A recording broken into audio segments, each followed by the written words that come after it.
Vadakara MDMA കേസിൽ ഒരു അധ്യാപിക കൂടി അറസ്റ്റിൽ. പേരാമ്പ്ര BRCക്ക് കീഴിലെ അധ്യാപിക നീഷ്മയാണ് പിടിയിലായത്. നേരത്തെ പിടിയിലായ കീർത്തന, കാവ്യ എന്നിവർക്കൊപ്പം ലഹരി ഇടപാട് നടത്തിയ അധ്യാപികയാണിവർ. ഈ 3 അധ്യാപികമാരും ലഹരി മാഫിയ സംഘത്തിലെ കണ്ണികളായി പ്രവർത്തിച്ചു വരികയായിരുന്നു. 3 പേരും സിന്തറ്റിക് ഡ്രഗ് ഉപയോഗിച്ചു വന്നിരുന്നതായും പോലീസ് കണ്ടെത്തി. പേരാമ്പ്ര BRCയിലെ അധ്യാപികയായ കുട്ടോത്ത് സ്വദേശിയായ വലിയപറമ്പിൽ VP നീഷ്മയാണ് അറസ്റ്റിലായത്. കഴിഞ്ഞ ദിവസങ്ങളിൽ അറസ്റ്റ് ചെയ്ത അധ്യാപികമാരായ കീർത്തന, കാവ്യ എന്നിവരിൽ നിന്നും ലഭിച്ച വിവരത്തെ തുടർന്നാണ് SIT സംഘം പ്രതിയെ പിടികൂടിയത്. നീഷ്മയുടെ ബാങ്ക് അക്കൗണ്ടിലേക്കും ലഹരി വിൽപ്പന നടത്തിയ പണം എത്തിയിരുന്നതായി പോലീസ് പറഞ്ഞു. സുഹൃത്തുക്കളായ ഇവർ 3 പേരും MDMA ഉപയോഗിച്ചിരുന്നതായും വ്യക്തമായിട്ടുണ്ട്.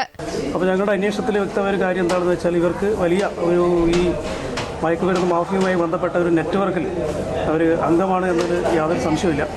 അപ്പോൾ അതുമായി ബന്ധപ്പെട്ട അന്വേഷണങ്ങൾ ഇങ്ങനെ നടന്നുകൊണ്ടിരിക്കുകയാണ്. അപ്പോൾ ബഹുമാനപ്പെട്ട കോഴിക്കോട് റൂറൽ ജില്ലാ പോലീസ് മേധാവിയുടെ നിർദ്ദേശപ്രകാരം പുതിയ ഒരു സ്പെഷ്യൽ ഇൻവെസ്റ്റിഗേഷൻ ടീം ഇതുമായി ബന്ധപ്പെട്ട് ഫോം ചെയ്തിട്ടുണ്ട്.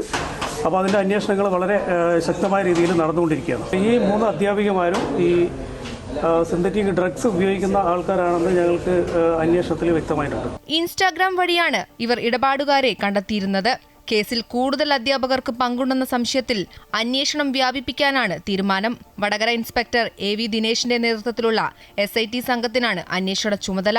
ലഹരിക്കെതിരായ ഓപ്പറേഷൻ തൂഫാൻ പരിശോധനകളുടെ ഭാഗമായി വടകര പോലീസ് നടത്തിയ അന്വേഷണത്തിലാണ് 2 അധ്യാപികമാരും അറസ്റ്റിലായിരുന്നത്.